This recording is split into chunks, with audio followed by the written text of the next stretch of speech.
Alex and Lauren again. Hope you guys are doing well. We wanted to switch it up a little bit this week and share some good news stories that are going on around the world. I know right now it's easy to find maybe the bad news, and it's hard to maybe find the good news right now.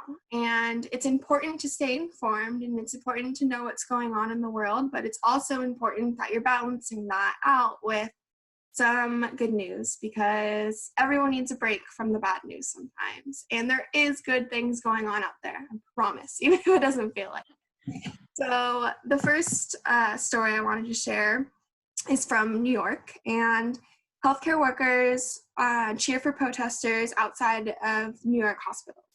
So across New York City, hospital staff have stepped up to show support for the peaceful protesters mourning George Floyd's death. And New Yorkers have made a daily habit of cheering for healthcare workers who risk their lives for the battle against coronavirus since about mid-March.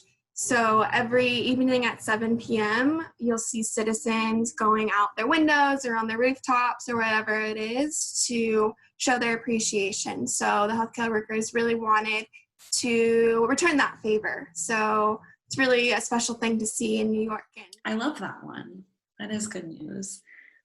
I'm going to share a related story with the protests and the Black Lives Matter movement. I've seen a lot of companies and a lot of people come out to show their support, and I think that is so important. And this one was one of my favorites. It says, BandAid launches new line of bandages to match different skin tones.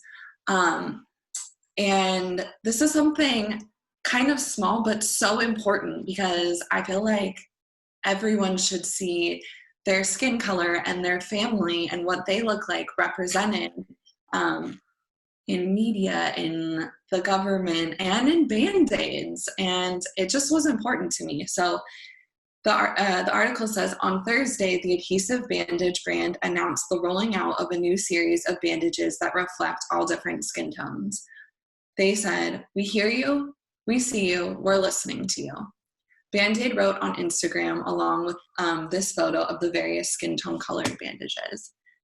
So that was a really feel good one for me.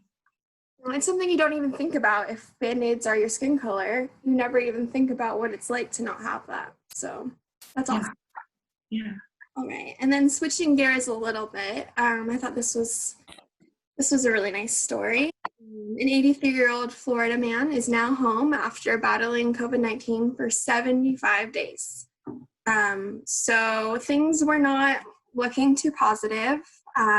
Lorenzo Rodriguez tested positive for coronavirus back in March. And after about 3 days, he had to go to the hospital and was actually put in a medically induced coma and was on a ventilator because of his failing lungs. Mm-hmm. His family was super concerned, but they were also extremely hopeful, and they happened to have been watching TV, actually, and they heard about a plasma treatment, an experimental plasma treatment for COVID-19, and they brought it up to the doctor, and Rodriguez received that experimental therapy on April 18th, and shortly after started having sort of a medical breakthrough. And nothing happened overnight, but he slowly regained his strength, and over the course of a few weeks, he had many ups and downs, but he was able to overcome some of the kidney problems, blood pressure spikes, even some pneumonia complications, and eventually was taken off the ventilator, started to be able to swallow foods again, so was taken off of the feeding tube he was put on and is now home. So it was just a really nice story to hear about someone who was in the group that we're very concerned about being able to come through after 75 days. Like, what a battle. So it was just pretty inspiring to hear about that. Yeah, and I love that too, because sometimes when I watch the news about the pandemic, mm-hmm. it's just all these really scary numbers and statistics. and hearing like a real human story, like that gave me a lot of hope, you know, and it's nice to focus on that too. Okay, so my next one is kind of also related because it's about an older gentleman too. The headline says, "Grandfather lives out dream of receiving high school diploma. He graduates alongside granddaughter." And this really touched me. Like, this happened in Elwood City, Pennsylvania. William Bubb was in high school in 1952, and he enlisted in the Army and was deployed to fight in the Korean War. So he didn't get to graduate high school. And so 68 years later, he walked the stage to receive his high school diploma at Lincoln High, alongside his granddaughter, Jolene Smith. And I think that this one touched me because, first of all, it's never too late. We're never too old to do the things that are important to us. And just to have that like family moment together.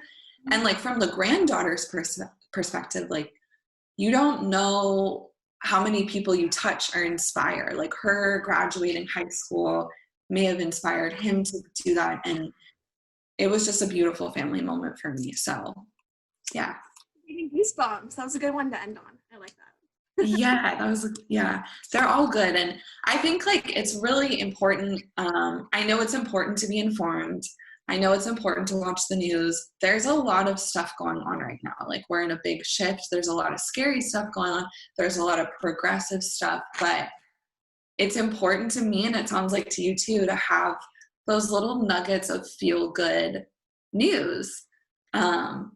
So we are going to link a few pages that we like on social media that kind of consistently put out stories like this for you guys if you're interested.